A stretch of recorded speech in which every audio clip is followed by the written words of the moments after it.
Homeschooling Ohana. My name is Summer and this is our homeschooling journey. For those of you who are new to the channel, I am a homeschooling mama to one little. We're gearing up to start his first grade year in a few weeks. And this is our second year of homeschooling officially. Officially, again, meaning with the curriculum. Prior to that, we've taught schooled, we've preschooled, we've done some kind of schooling, but without curriculum.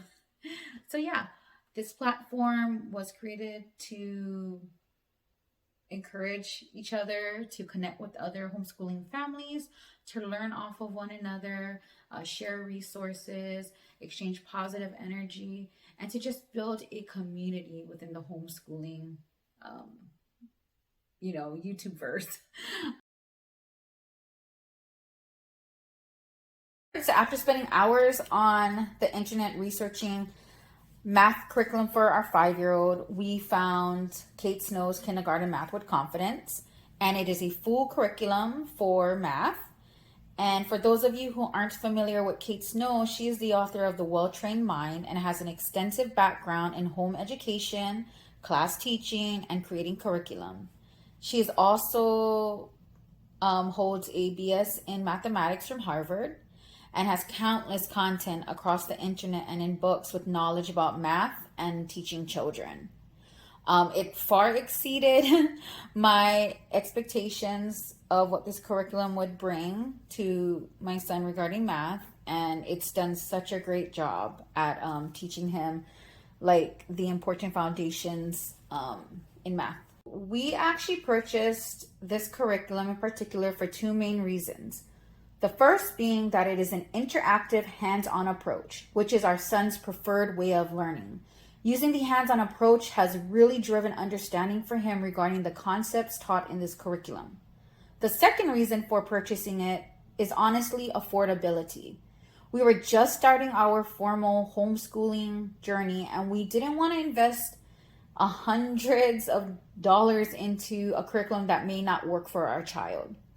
Instead, we wanted to feel out this curriculum first and see if it would work for our family. And again, it far exceeded my expectations. So first, let me go ahead and walk you through the student workbook just so you can see what it looks like on the inside. It's going to start off with something simple, circling, matching, drawing a little bit. Really easy to follow, really colorful. Has the 10 frame. And then you have things like this. Really, really nice book. So that is the student workbook, just a quick view. With the table of contents, you can see that the program consists of 10 core units with 32 weeks of lessons. However, the 32nd week is actually a review and celebrate week.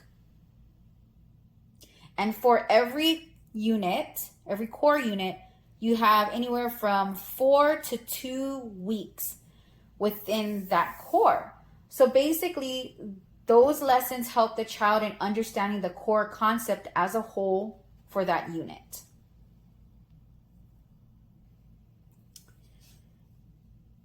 In the introduction, I really like how she outlines how to use this book. She lets you know what to expect. She gives you information on the lesson length.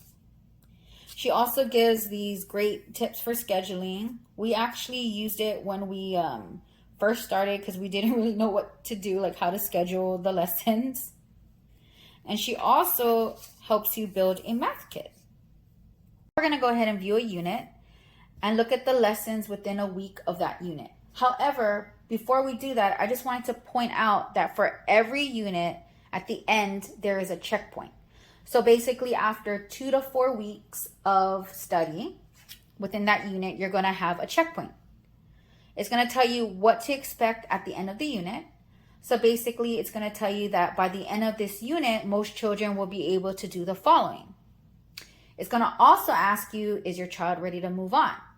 However, it also points out that your child does not need to master all of the skills from this unit before moving on. So just keep that in mind. You don't need to have your child master everything that they learn within those 4 weeks in order to move on to the next unit. And that's such a great point, because in the units to come, you're going to have a lot of review work. Unit 4. The overview of this entire unit is to compare numbers up to 10 and to become comfortable using words like more, less, and equal. The student will begin to compare concrete objects and quantities and then progress to comparing and sequencing written numbers. That's the overview for this unit, right? Here are the 4 weeks and what each subtopic will entail within this core unit, okay? It'll also identify what your child will learn. So they're going to learn comparing heights and lengths of objects, greater than, less than, and equal to describe number relationships. They're going to put numbers in order from least to greatest or greatest to least, count backwards from 10, identify numbers which is 1 or 2 more, or 1 or 2 less. So that's what the overview of the unit looks like. Then it's also going to talk about what to expect for each week. So week 11 moves into comparing with numbers, without numbers, right? It's going to give you an overview. It's also going to give you mini lessons. So lesson 11.1 is comparing heights. Lesson 11.2 is comparing lengths. Lesson 11.3 is equal lengths. And lesson 11.4 is more, less, and equal. It'll give you some information on helping you for that week's lesson. It'll tell you the household items that you will need for that week. And it'll also give you tips on how to weave math into everyday life, okay? It'll also give you a math book of the week. Lesson 11.1 starts off comparing heights. For each lesson, it starts off with identifying the purpose and the materials needed for that lesson. Within the lessons, there are talking points or scripts. Those are the bold areas for the parents to say to the child. Then there are also explanatory notes as well to help further understanding of what is being taught. So these are the explanatory notes. There are 3 main parts to each lesson. They are review and warm-up, which should take about 3 to 5 minutes. Through activities, these help your child in remembering and retaining previous concepts and skills learned in previous lessons. These are usually short and are usually done in the form of games. So for instance, the review and warm-up for this lesson is 10 frame flash. It gives you information on what you need and what to do. Then you go ahead and do your talking point. So I'm going to tell you which number to touch and which hand to use. Listen closely and see how fast you can allow the directions. Touch the 7 with your left hand. The child touches the 7 with her left hand. Touch the 3 with your right hand. The child touches the 3 with her right hand. So this is why they also don't need to master a unit before moving on, because it'll usually circle back to previous week's lessons in the lessons going forward. The second part of lessons are activities. They usually take anywhere from 5 to 10 minutes. Games, conversations, and items found in your daily lives are used in this area to help deepen the understanding of the math concept being taught. These can be personalized to your child to include items that they like, or take your lessons outdoor. Go underneath a tree if you need to do your lessons. So yeah, it'll give you the script. So you can say, so we're talking about the activity focuses on comparing the heights of books, right? Today you'll learn how to compare heights. Height is how tall something is from its top to its bottom. It's going to tell you what to do, how to set it up right here. And you're going to ask, which book is taller? Which book is shorter? It'll also let you know that answers will vary. You're going to have some other tips, the same tips are here that you can lean on to.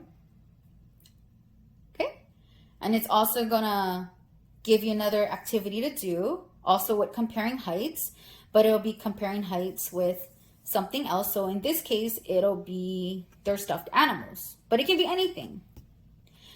The third part of each lesson includes workbook. So it should take anywhere from 2 to 5 minutes. At the end of each lesson, there will be one page for the child to complete in their workbook. Each workbook page will have number tracing at the top and practice review at the bottom of the page. These will help to increase their writing skills and to review skills previously learned. Another thing to note is at the end of every week, you have the answer key for that week's worksheets. So whatever your child did that week, the answer key will be right here. Some lessons may seem too easy, but they will gradually pick up and get more challenging as the weeks go on.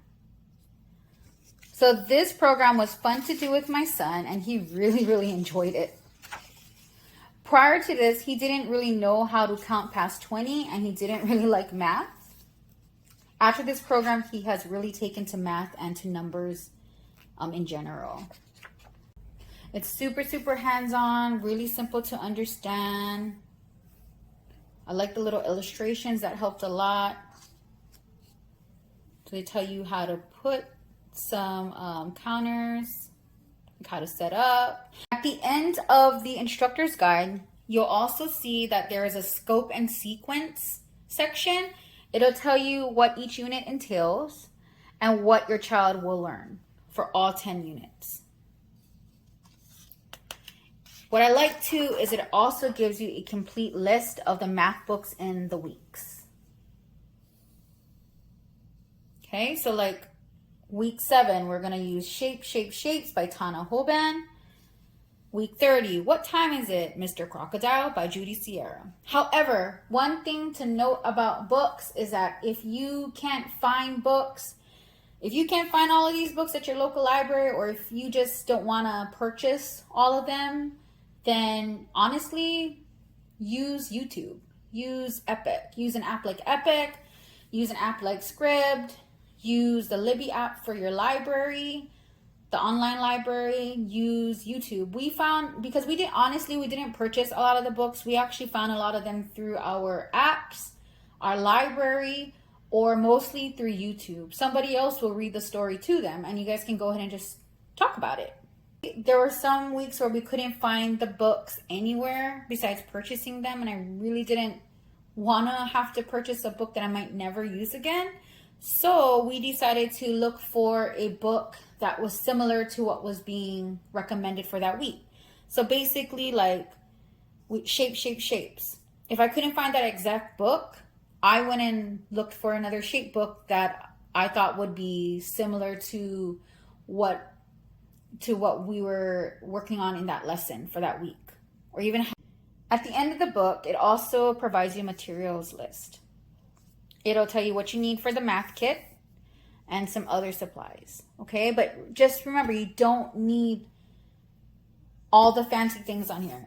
There are actually really not too much fancy things on here, but you don't need to go out and buy a lot of manipulatives.